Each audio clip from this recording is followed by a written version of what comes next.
Hello friends, this video on probability part 19 is brought to you by examfear.com. No more fear from exam. Before watching this video, please make sure that you have watched part 1 to part 18. Take one more example on the base theorem. So the question says there are three identical boxes, 1, 2, 3, each with two coins. Box 1 has both gold coins. Box 2 has both silver coins. And box 3 has one gold, one silver. A person chooses a box at random. So I'll draw the chart first. You can select box 1, box 2 or box 3, all with equal probability, 1 by 3, 1 by 3 and 1 by 3. Right? This guy chooses box at random and takes out a coin. So this everything if you see is some, let's suppose, a bigger box or in some dark room you don't see this, it take out one coin, right? And this coin is a gold coin, right? What is the probability that other coin in the box is also gold? So if the coin is gold, other coin is also gold, then I am talking about the box 1. Hope you understand this. It is told that the coin I took, it's gold coin, I want to find the probability that the other coin is also gold. That means I am talking about the box 1. I want to find the probability that the box selected is box 1 given that the coin is gold. This is what I have to find. Hope you understand this, because it's told that you take out one coin and find the probability that the other coin left in the box is gold. That means I am talking about box number 1. This guy is nothing but, if you flip it, this becomes G by B1 into again probability of B1 by this is G probability. Correct? Now let's see.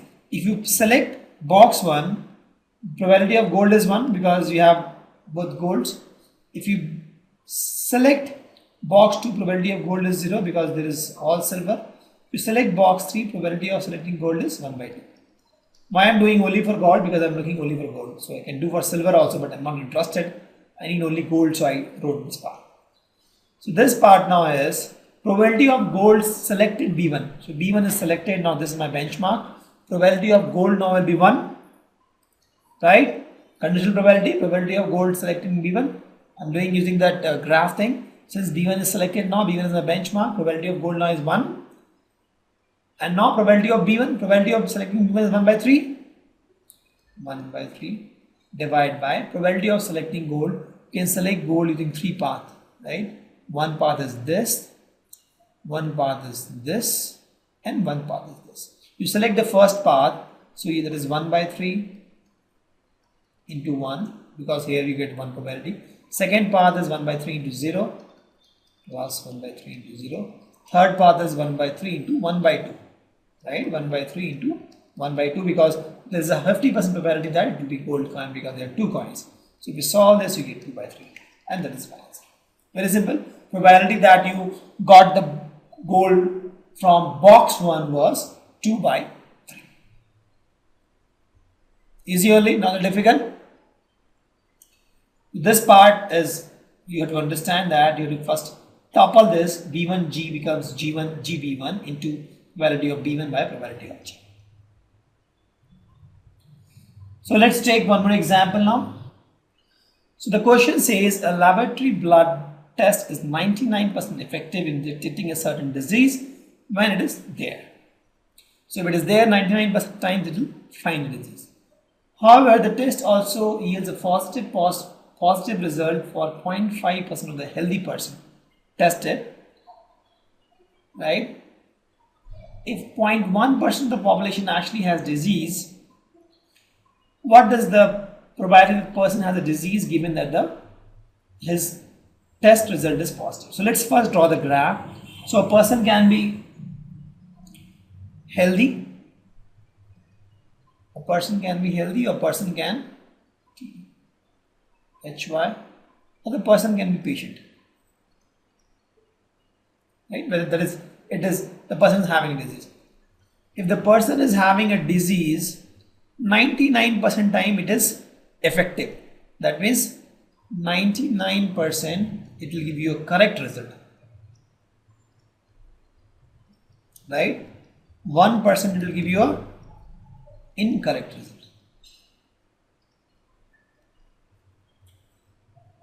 But if the person is healthy, 5% times, sorry, 0.5% times, it will give you an incorrect result, right? And 99.5% times, it will give you a correct result. Correct?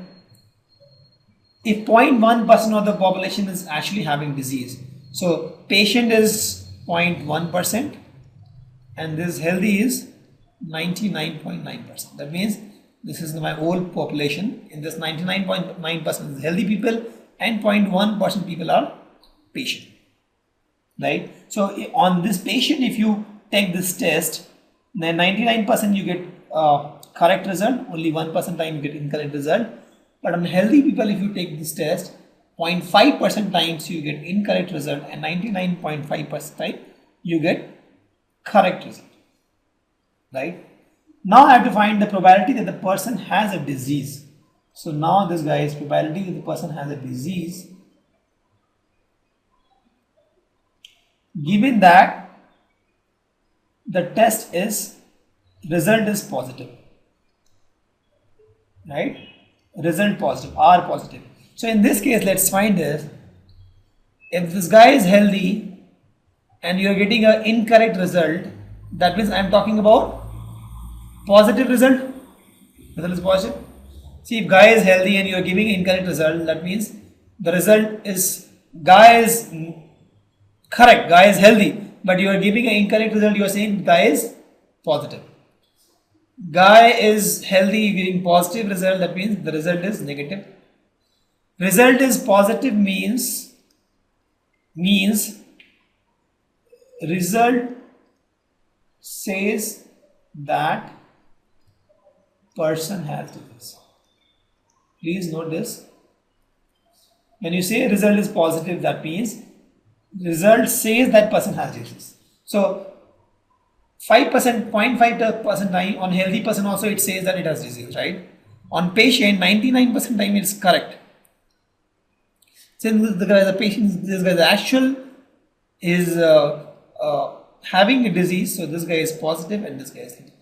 Please note here, in case of healthy people, incorrect result means positive, and in case of patient, correct result means positive.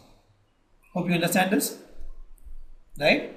So this is the result, this is the trick part in this question here. So for a healthy person, if you are getting positive, that means the result is incorrect. For a patient, if you are getting positive, that means the result is correct. Okay. So we have to find probability that this guy is diseased, or that means you can say this guy is a patient, given it is positive. This guy is nothing but probability of you topple this is the result is positive given it is patient into probability it is a patient by probability is result is positive. Correct? Probability result is positive given patient. If this guy is a patient, you put this benchmark. So probability result is positive is 99%. That is 99 by 100 into probability it is a patient is 0.1. That is 0.1 by 100. Correct? Divide by probability that the result is positive. We have two scenarios. One this path and one this path. We'll take both paths. So we'll take this path first. So this guy becomes 99.9%. That is 99.9 into 100. This guy into 0.5%, right? Because you are taking this path. Into 0.5%, that is 0.5 by 100. Plus, you take another part for R positive, this guy, that is 0.1%, that is 0.1 by 100 into 99%. 99 by 100. Correct?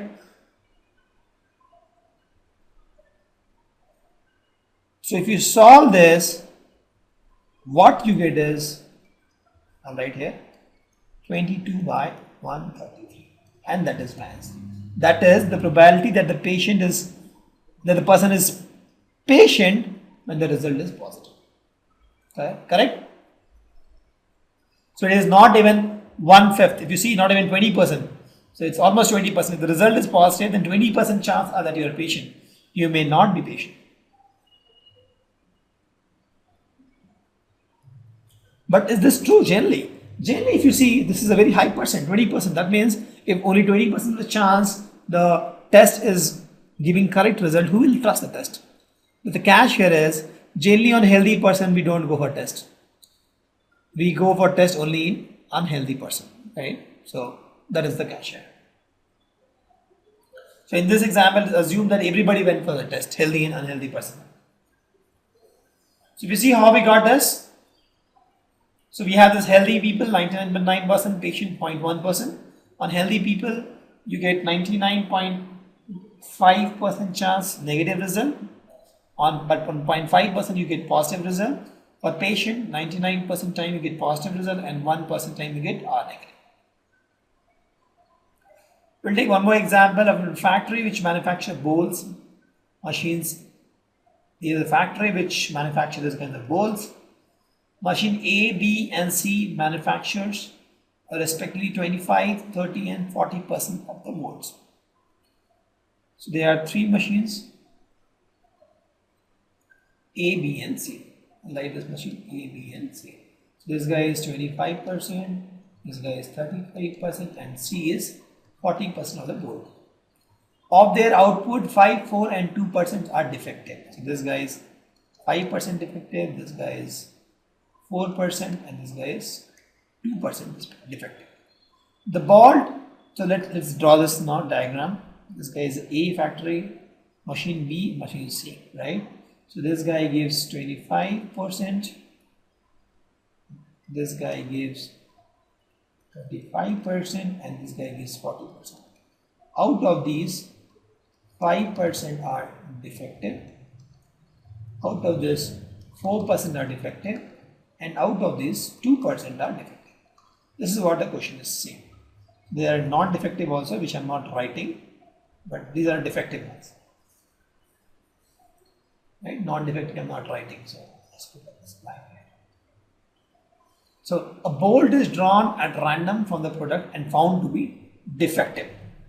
Find the probability that it is manufacturing from B. That means I have to find the probability that it is manufactured by B given it is defective. With the same formula I will apply, we will double this becomes probability of defective given from B into probability of B by probability of defective. So probability of defective given B is what? You take B as benchmark. Probability of defective is 4%, 4 by 100. Into probability of B is 35% because 35% bolts are from B. Divide by probability of defective. So you get defective from three paths. One path is this, another path is this, another path is this. So we'll take all this path. Path A is 25 by 100 into 5 by 100. Path B is 35 by 100 into 4 by 100. Path C is 40 by 100 into 2 by 100. Right? This is what you get. So if you solve this, you get 28 by 69 and that is your answer. Very simple question. Just understand that Bayes theorem is very critical in such kind of situation. You just have this. You write, the first thing is you write that you are looking for probability of the bolt from B given it is defective. Then you just use the Bayes theorem, topple this, multiply by P by D and get that answer. Thank you. Visit examfear.com to watch free educational videos, try free online tests, get the best quality study materials, study from the best tutors and mentors, and much more. Thanks once again.